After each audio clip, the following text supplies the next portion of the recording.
what's happening? This is your boy Prime.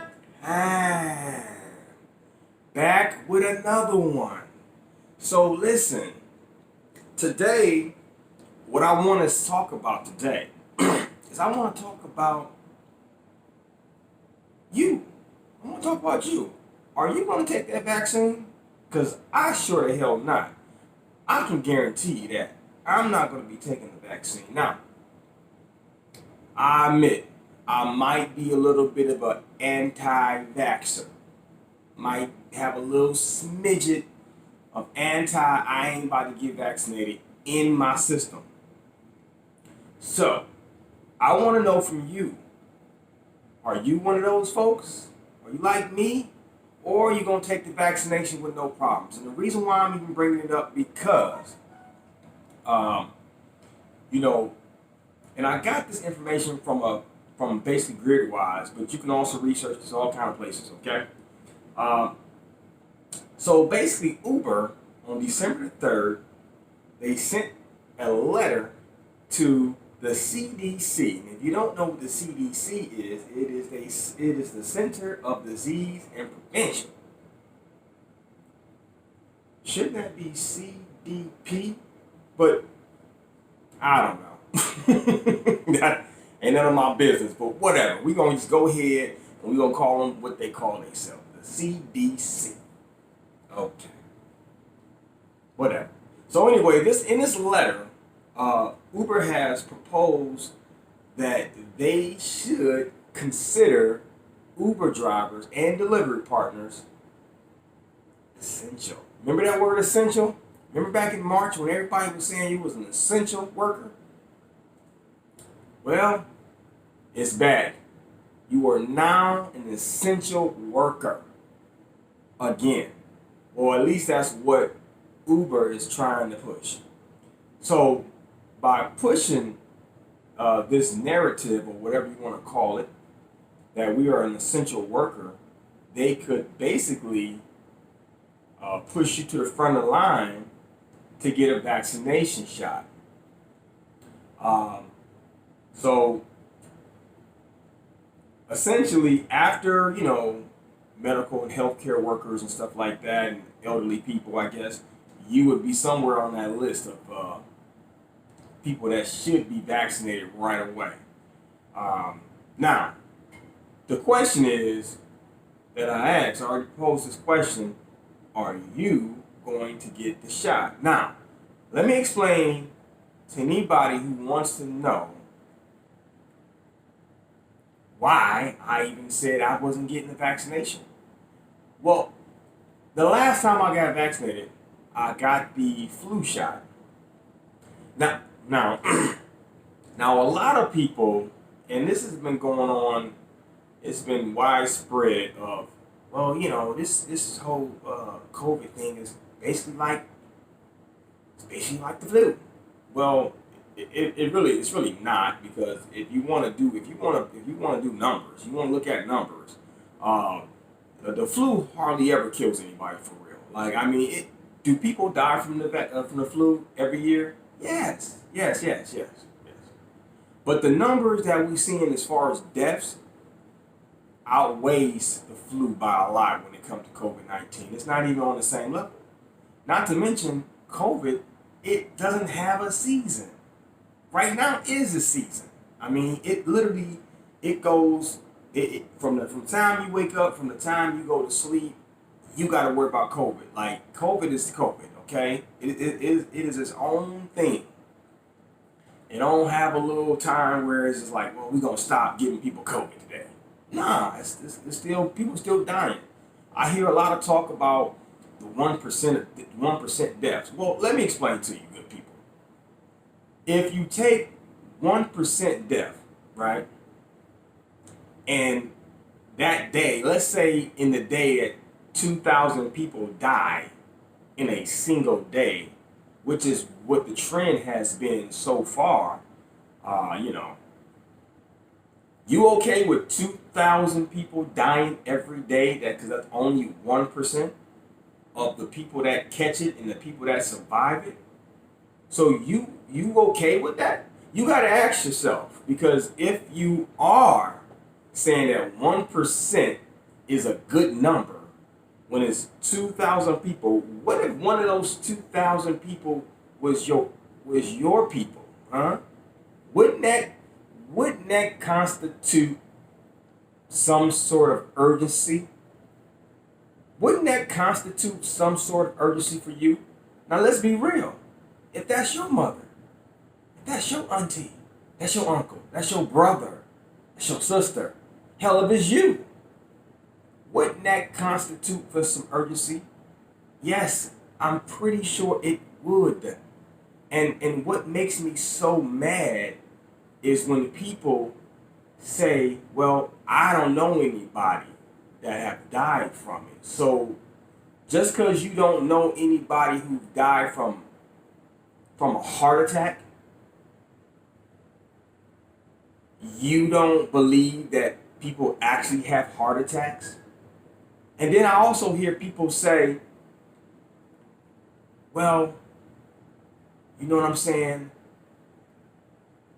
You know, the numbers, they changed the numbers. They doing something with the numbers. Not that many people really died from that. So you don't trust Johns Hopkins University with the numbers?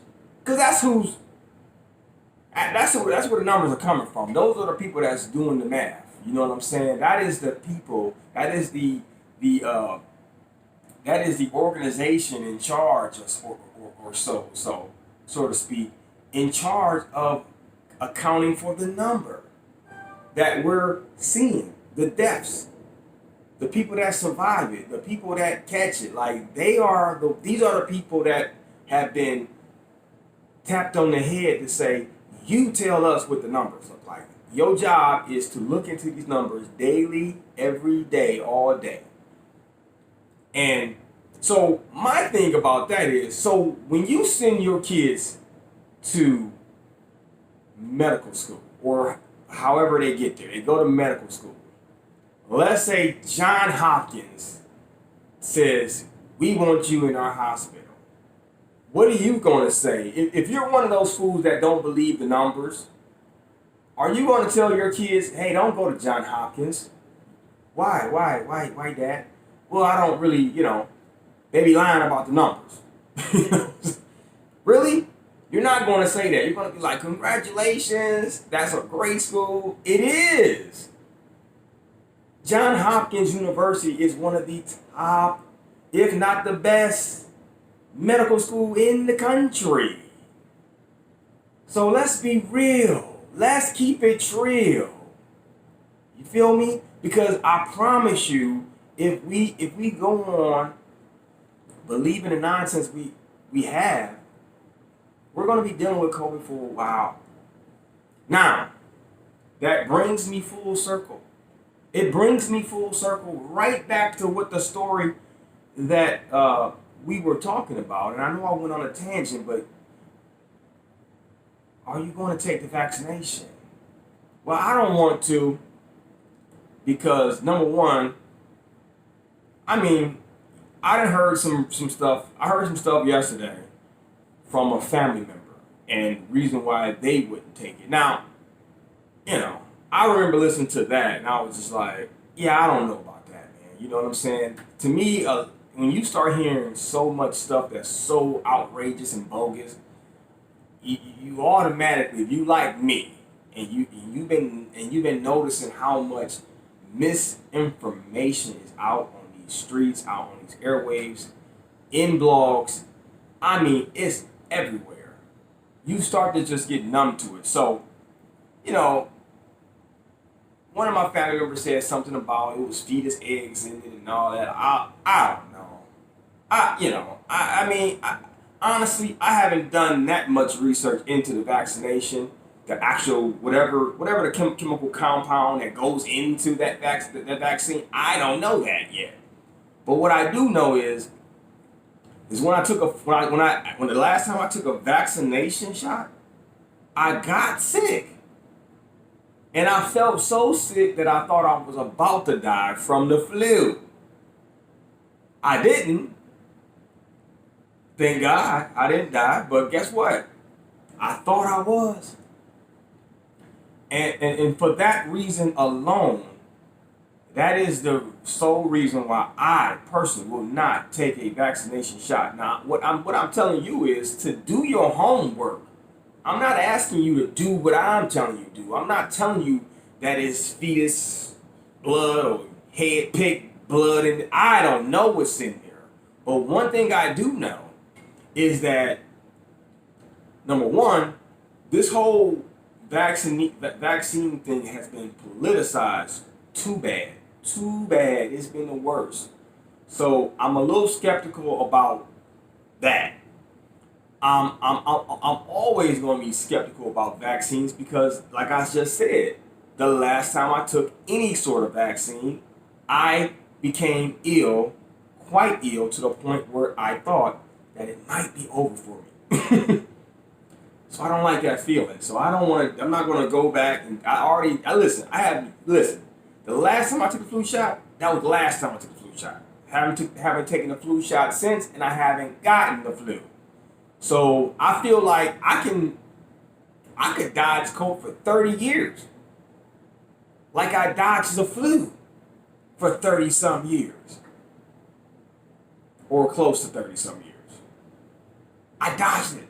I never had it until I took the damn shot. That's when I got it. So I'm not going to take it.